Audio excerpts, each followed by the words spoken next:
আসসালামু আলাইকুম। আশা করি আপনারা সকলে ভালো আছেন। আপনারা সবাই অবগত আছেন যে আমরা গত 2 দিন যাবৎ ফরিদপুর ছাত্র সমাজের পক্ষ থেকে বন্যার তহবিল কালেকশন করতেছি।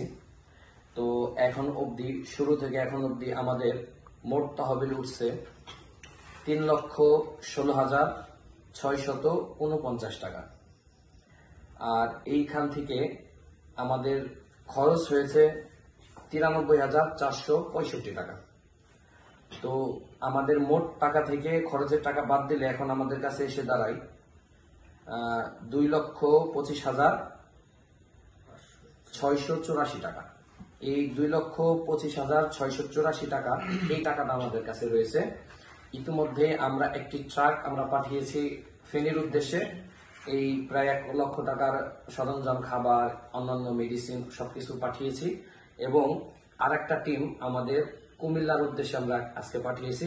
তারা 5 জন সদস্য সহ কিছু খাবার দাবার, শুকনা খাবার, মেডিসিন, এর সাথে মোম ইত্যাদি আরো সমস্ত জিনিসপত্র নিয়ে ওরা 5 জন কুমিল্লার উদ্দেশ্যে রওনা হয়েছে। এবং পরবর্তী যে নির্দেশনা আসবে কুমিল্লা থেকে, যে ওইখানে যে পরিস্থিতি তারা গিয়ে আমাদের জানাবে। এরপরে আমরা আবার তহবিল ওইখানে পাঠাবো, ত্রাণ সামগ্রী সহ আর একটা ট্রাক ওইখানে আমরা পাঠাবো। আপনারা জানেন ফরিদপুর থেকে আমাদের প্রথম রেস্কিউ টিম পাঠানো হয়েছে গত 22 তারিখ রোজ বৃহস্পতিবার। 5 সদস্য বিশিষ্ট একটি টিম আমরা পাঠিয়েছি। তারা ইতিমধ্যে বনবাসীর উদ্ধারের জন্য লিপ্ত আছেন এবং আমাদের ফান্ড কালেকশন বিভিন্ন টিমের সাহায্যে ও সর্বসাধারণের সর্বোচ্চ চেষ্টায় আমরা ফান্ড কালেকশন করি এবং রাজেন্দ্র কলেজ শহর শাখায় আমাদের গণত্রাণের জন্য একটি অস্থায়ী কার্যালয় তৈরি করি, যেখানে সাধারণ মানুষ, বিভিন্ন সংগঠন, বিভিন্ন পেশাজীবীর মানুষ আমাদের সাথে একত্রতা প্রকাশ করে। কাপড়, খাবার, স্যান্ডেল, টাকা, পানি, ঔষধ তারা আমাদের মাধ্যমে বনবাসীদের জন্য ভালোবাসা নিয়ে প্রেরণ করেছেন।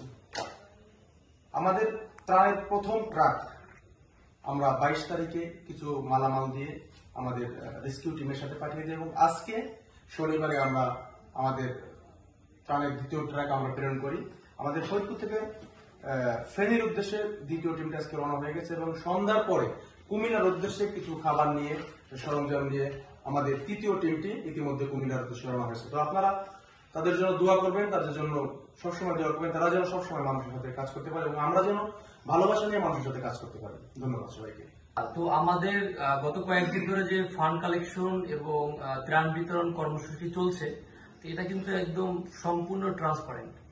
আমাদের এখানে যেখানে কালেকশন হচ্ছে সেখানে কে কে দিচ্ছে, কে কয় টাকা দিচ্ছে, এটা হচ্ছে। এবং সাধারণ ফরিদপুরবাসীও কিন্তু আমাদের সাথে এই কাজে অংশগ্রহণ করছে। তো এই ব্যাপারে যদি স্বচ্ছতা বা জবাবদিহিতার প্রয়োজন হয়, সবাই অলওয়েজ ওয়েলকাম। এখানে এসে দেখতে পারেন আমরা কিভাবে কাজ করছি। আপনারা চাইলে আমাদের সাথে থাকতে পারেন, আমাদের মালামাল কেনার সময় থাকতে পারেন। সবকিছু মিলে আমাদের যাবতীয় যে ব্যাপারটাতে আপনারা চাইলে আমাদের সাথে অংশগ্রহণ করতে পারেন। তা আমরা এই ব্যাপারে আমাদের যে জবাবদিহিতার ব্যাপারে 100% আমরা আপনাদেরকে নিশ্চয়তা দিচ্ছি। আপনাদের সবাইকে ওয়েলকাম, আমাদের সাথে থাকবেন। ধন্যবাদ সবাইকে। আসসালামু আলাইকুম।